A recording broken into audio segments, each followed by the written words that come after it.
Kelvin, first things first, just an update from you on where we currently are with the East Stand.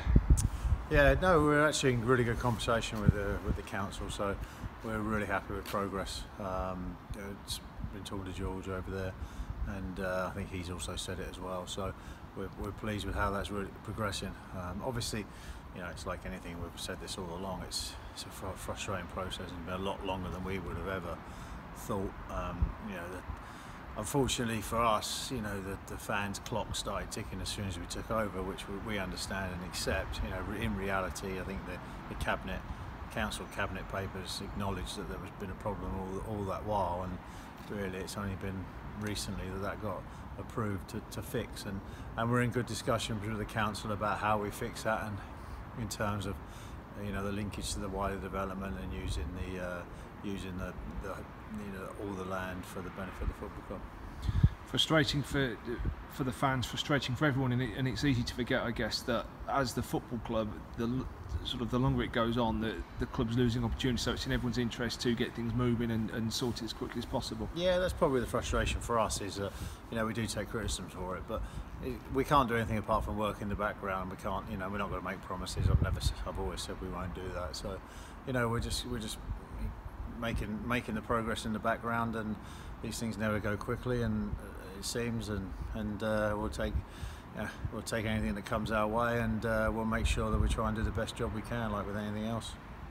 On the pitch, Keith Curle, 10 league games, a handful of cup games. How have you assessed Keith's first couple of months here? He's done well. I think it's you always worry that it could be a new manager bounce, but I think there's a lot of stuff being put in place. I think he's instilled a confidence. I think what's most pleasing is instilled maybe a grit in the side, maybe a determination in the side, not to give up, to keep going. I think we've quite a few last minute sort of goals, even on Tuesday night we saw that.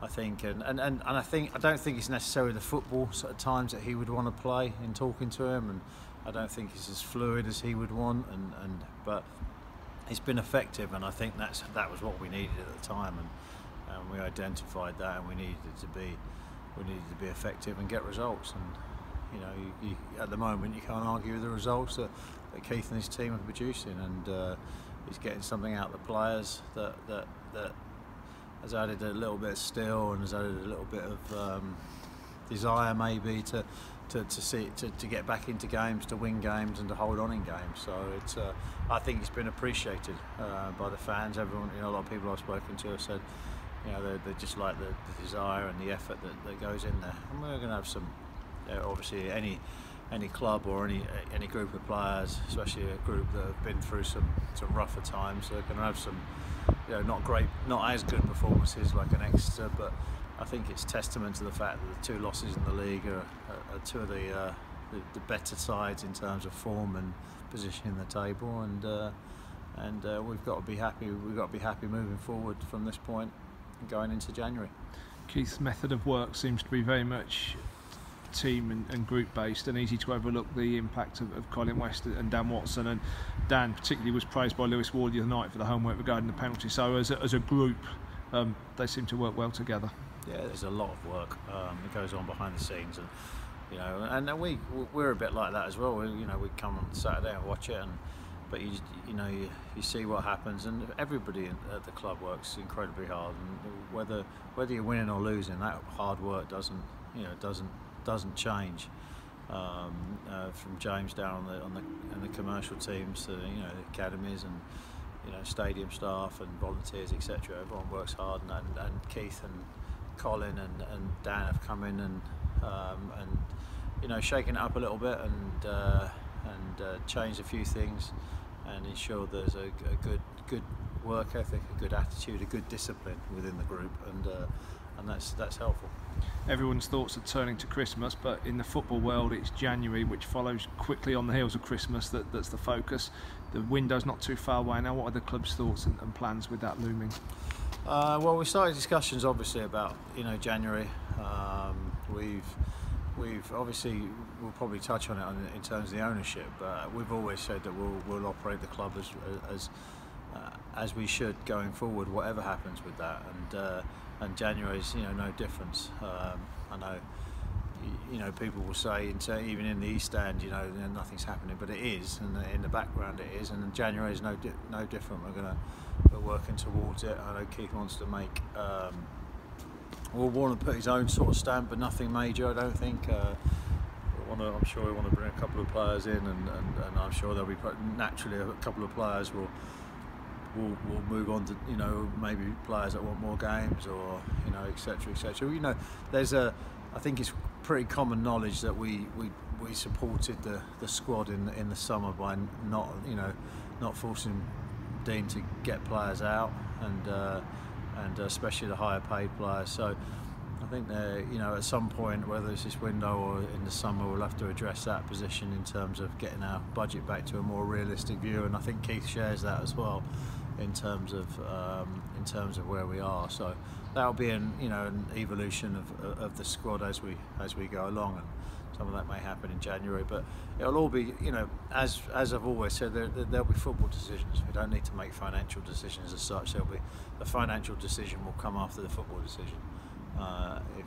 If Keith says that, you know, unless it's a ridiculously big offer and on a player, or a ridiculously big wage, but that's typically not going to be the case. It's going to be Keith in terms of moving the squad, and it'll be a two-way conversation. Keith and James will have the conversation, and we'll talk about it, you know, board-wise, and see where it gets to. But we'll try and make good decisions, better decisions maybe, than have been made previously, and go from there. You've said in previous updates you've been open to discussions about investment or the ownership. What's the latest with that? Well, it's ongoing. It's a very fluid process. You know, we've spoken to a few people, and one of the big concerns for us is that no one comes in and separates the land, you know, from the football club, and for us it's important that any land involved, you know, is used for the benefit of the club, and we've said that from early on, and we think that's right. And so some of those discussions have fallen away because, you know, some of it's been a bit more property based, and that's really not what we want, and some of it's just been just football club based and not property, and there has to be a balance. You know, we don't really want people to come in just buy the football club and not worry about the East Stand and all that sort of stuff. So, you know, we're moving things along. We're continuing as normal. We're continuing as we would have if we weren't, but we are, you know, we're obviously still, I think most football clubs are welcome investment or etc. But we're only going to have those conversations, or we're only going to bring to those sort of conclusions when we find the right group or people, or that we feel can take the club forward better than us. 2018 has been a fantastic year for the under-18 squad, currently top of their league, look like they're going to win their league. Obviously for those players involved, decisions for the club are looming perhaps early in the new year. What's the sort of current thinking on that? Yeah, I think that's, again, it's whether they're top of the league or bottom of the league, I think those decisions get made anyway. So I think James and John and all the academy staff, and I think Kieran's had some input as well in terms of some decisions. So I think that those, you know, they're in the process of being made, and we have decisions with our young players. We're lucky because we've got a group of young players that are coming through, whether it be the 16s, 18s, or even in the first team squad. Then we need to make sure that all those, and we do. You know, it's quite an interesting phenomenon whenever a player enters the first team squad or plays in the first team. Everyone starts jumping up and down about contracts and etc. etc. But you know, there is a process that we like, that I know that James likes to go through, and we've got a procedure in place, as it were, with young players, where we don't rush into making decisions, and we try and do it right. I don't think the club, well, certainly over the last 3 years, the club hasn't lost out on any player contractually, etc., because we've taken our time and used our judgment on that. Our players are protected, and there's a lot of other factors that go into young players. You know, people sometimes forget that there's things outside of football, and there's things that they're going through, because, you know, they're 16, 17, 18-year-old lads, you know, and so it's interesting, but it's great to see. It's good. They're good problems to have, because, you know, the academy, etc. And it was one of our, if you go back 3 years, it was one of our focuses to invest a little bit more in the academy and the infrastructure in there, and make sure it was more part of the club, and I think we're starting to bear some fruit of that, which is pleasing. It was good to watch them. I saw them on against MK Dons on Tuesday up at Malton, and it was good. It was a good performance. Yeah, the other areas of the club, everyone will judge a club by the first team, of course, but the under-16s doing well in their league, the ladies team top of their league, community teams, the multi-disability. It's actually been a really successful calendar month for a number of the club squads. Yeah, I said it. I said it probably 10 games ago when we made the change in the manager, that the club itself is going from strength to strength, working well, and it's a hard-working club, and we're getting some real good success in certain areas. At the time we were losing football matches on the pitch of the first team, so everyone thought it was, not everyone, but some people thought it was the end of the world for the club, but it's not the case. And nothing's changed in terms of the club in the background. Everyone's doing exactly the same job, everyone's doing what they can, everyone's working as hard as they can. It's just, we're now starting to put some results together on the pitch, so it looks a little bit rosier, so which is good, but that's good because that's positive. I just walked past Wendy in the club shop, and she was excited how busy it was in the lead up to Christmas, but I think in tickets, and we've seen the attendances rise a little bit, so yeah, the things are going on behind the scenes, and the academy is a prime example of that in terms of what they're doing, and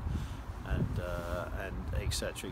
And we, unfortunately we lost Trevor to retirement, but but we've managed to bring someone like Kieran in who's excellent, and we'll miss Trevor, and there's no doubt about that, and we do miss Trevor, but he's been great for the club, and Kieran coming in I think is a fresh set of eyes, and it'll be good to see how that progresses. So it was 2018 prepares to turn into 2019, plenty of reasons to be positive and optimistic. Yeah, absolutely. You don't get carried away, and we've been through some ups and downs. We've been through quite a few downs as well, so we're not going to shy away from that, and just decisions that we've learned from, and decisions that we've tried to push. But we've worked hard. The stand is a frustration. It's a frustration for everyone, and it is for me especially. And I think probably we've been, when we thought we were going to get somewhere, we've probably joked around a little bit about it, but it's a serious thing, and we've got to make sure that we get that right. And we know that, and we're not waiting for anything on that. We're just trying to make sure that we get what the best thing we can, and make sure we're in a good place. And I'm pleased with the progress we're making with the council. Just to finish, back to the under-18s, and a fantastically exciting week coming up for them. Arsenal away in the FA Youth Cup, and a real reward not just for the players and John, but really all of the academy and the many years of hard work that's gone into developing this current group. Yeah, no, it's good. It's good, and whether it's reaching this stage of the competition, like any cup competition, it's whether it's Arsenal, it's whoever, Charlton, Oldham, whoever that you play in that round, you're starting to reach the latter stages of any competition, and I think we've seen it with the first team this week with being Cambridge in the checker trade, and the checker trade's definitely had its criticism, but it's a cup competition, and we're now in a southern section with only a couple of League Two sides, and mainly League One, and a couple of under 23. So it's a testament to what they've done to get there, and the same with the youth team. And I've always said it's about winning football matches, and I think as a club we do it. In the background, I think we're and behind the scenes we do a very good job. But now hopefully we'll start to see some of that on the pitch.